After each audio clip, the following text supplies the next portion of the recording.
বাস থেকে যাচ্ছিলাম, যেতে বাসটা হঠাৎ একদম হচাং করে উঠিয়ে একদম নিচে পড়ে গেল।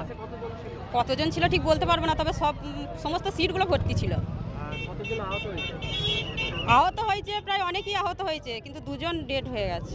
আপনি কোথায় যাচ্ছিলেন? আমি যাচ্ছিলাম গঙ্গায় চান করতে। কোন দিকে বাসটা যাচ্ছিল? বাসটা যাচ্ছিল আরামবাগ দিকে।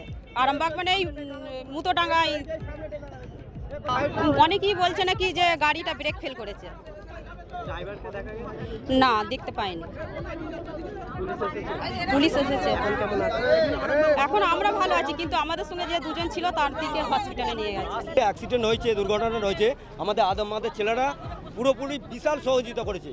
এদের সহযোগিতাতেই আজকে মানুষগুলো উদ্ধার হয়েছে। আর দুটো মারা গেছে, ওটাও তারাই হেল্প করেছে প্রচুর। আমাদের ছেলেদের অবদান বিশাল আছে। বাসটা হচ্ছে তারকেশ্বরের দিকে যাচ্ছিল। বাসে কতদিন ছিল আমরা ওইটা জানিনি, কিন্তু এইটুকুন আমরা যেটুকুন আমরা এসে জানতে পেরেছি, কিন্তু আমাদের আমাদের ছেলেরা প্রচুর হেল্প করেছে। 50-60 জন ছিল, আর হয়েছে মোটামুটি 15-20 জন হয়েছে। হ্যাঁ, দুজন মারা গেছে।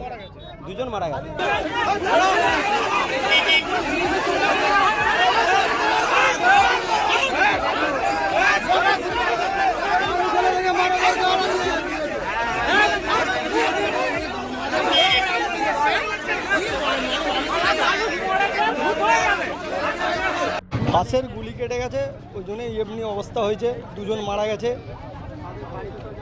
বাড়ি ধারান পলাশন।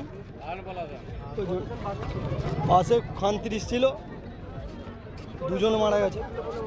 ঘটনা ওই তো বাসের গুলিয়া কেটে গেছে, ওই জন্যই এমনি অবস্থা। আর রাস্তা যা খারাপ, রাস্তার জন্য ওই দশা। আজ 7 বছর ধরে রাস্তা হচ্ছে, এখনো প্রশাসন কিছু করতে পারেনি।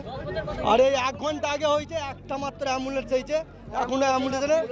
যেইভাবে লাশগুলোকে বলার কিছু নেই, এই এমনি অবস্থায় কোনো লাশ নিয়ে যায়নি।